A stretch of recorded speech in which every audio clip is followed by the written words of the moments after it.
আগামী সোমবার থেকে দেশজুড়ে ঝড় বৃষ্টির পূর্বাভাস দিল আবহাওয়া অধিদপ্তর।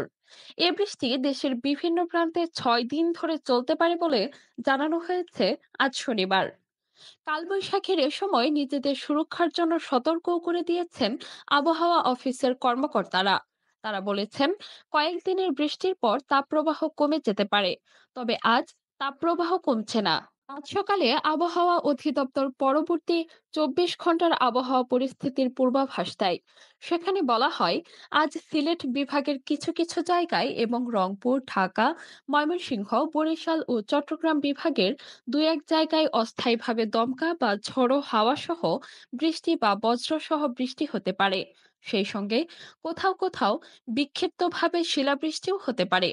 এছাড়া দেশের অন্যত্র অস্থায়ীভাবে আংশিক মেঘলা আকাশ সহ আবহাওয়া প্রধানত শুষ্ক থাকতে পারে।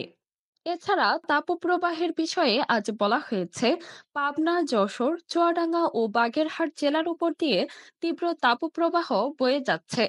চাঁদপুর, মৌলভীবাজার জেলাসহ ঢাকা, ময়মনসিংহ, রাজশাহী, রংপুর ও বরিশাল বিভাগ এবং খুলনা বিভাগের অবশিষ্টাংশের উপর দিয়ে মৃদু থেকে মাঝারি ধরনের তাপপ্রবাহ বয়ে যাচ্ছে এবং তা অব্যাহত থাকতে পারে।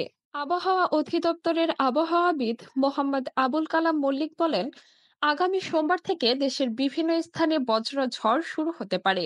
এমনিতেই এখন কিছু কিছু স্থানে বৃষ্টি হচ্ছে, তবে তা আরো বাড়তে পারে। আর এ অবস্থা হয়তো 6 দিন থাকতে পারে। আবহাওয়া অধিদপ্তরের হিসাব অনুযায়ী মে মাসে দেশের সর্বোচ্চ গড় তাপমাত্রা হল 32.9 ডিগ্রি সেলসিয়াস। বৃহস্পতিবার আবহাওয়া অধিদপ্তর মে মাসের দীর্ঘমেয়াদী পূর্বাভাস দিয়েছে। সেখানে বলা হয়েছে, মে মাসে স্বাভাবিক বৃষ্টি হতে পারে। দেশের কোথাও কোথাও 1 থেকে 3টি মৃদু ও মাঝারি এবং 1 থেকে 2টি তীব্র তাপপ্রবাহ বয়ে যেতে পারে। এই মাসে দিনের তাপমাত্রা স্বাভাবিকের চেয়ে বেশি থাকবে। এপ্রিল মাসে দেশে টানা তাপপ্রবাহের রেকর্ড হয়। এপ্রিলের প্রথম দিন থেকে শুরু করে পুরো মাস দেশের বিভিন্ন স্থানে টানা তাপপ্রবাহ বয়ে গেছে। গত 76 বছরে এমনটি হয়নি।